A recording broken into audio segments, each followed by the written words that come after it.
back to my YouTube channel. आज चाहिँ म यहाँ केराबारीदेखि आफ्नो भ्लग स्टार्ट गर्दैछु। म चाहिँ अहिले घरमा आएको छु रुकुम।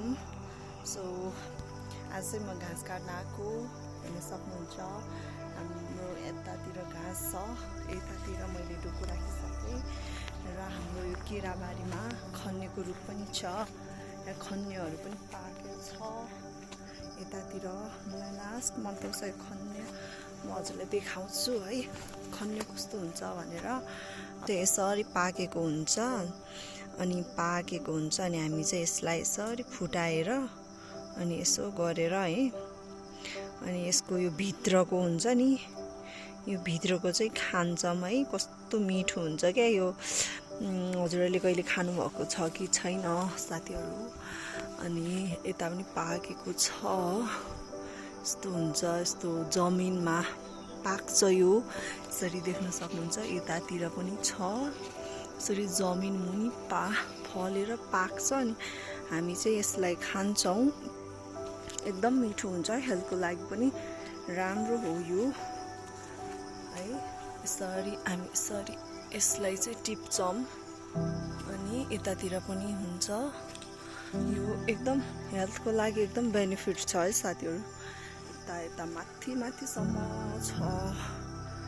यो चाहिँ रुखको जरा मुनि हुन्छ, यसलाई चाहिँ हामी खन्ने भन्छौँ। हजुरको भाषामा यसलाई के भन्छ कमेन्ट गर्नु। अनि यसको रुख चाहिँ यत्रो हुन्छ क्या। यसको रुख चाहिँ माथि चाहिँ यस्तो हुन्छ भने मुनि चाहिँ यस्तो हुन्छ। यसको जराहरू यतासम्म फिजिएको हुन्छ। एकदम मिठो टेस्टी गुलियो गुलियो मिठो हुन्छ यो साथीहरू।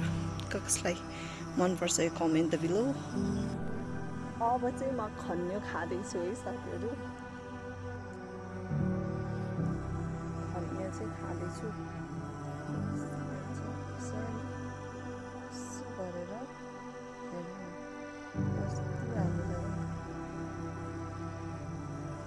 यसको टेस्ट कस्तो छ भने गुलियो छ है, कुन पनि गर्छ क्या।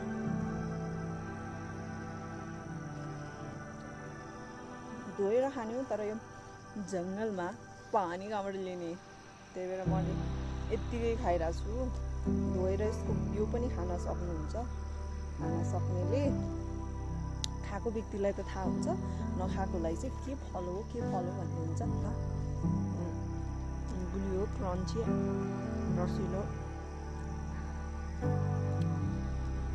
यसको बेनिफिटहरू पनि थाहा छ भने भन्नु त साथीहरू।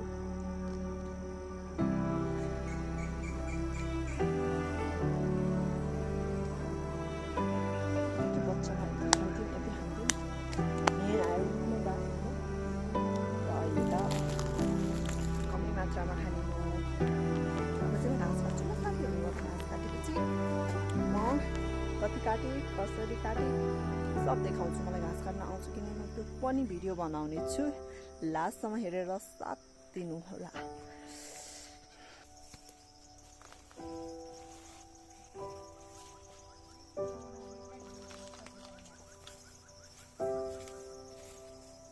ढिलो भएकै जानु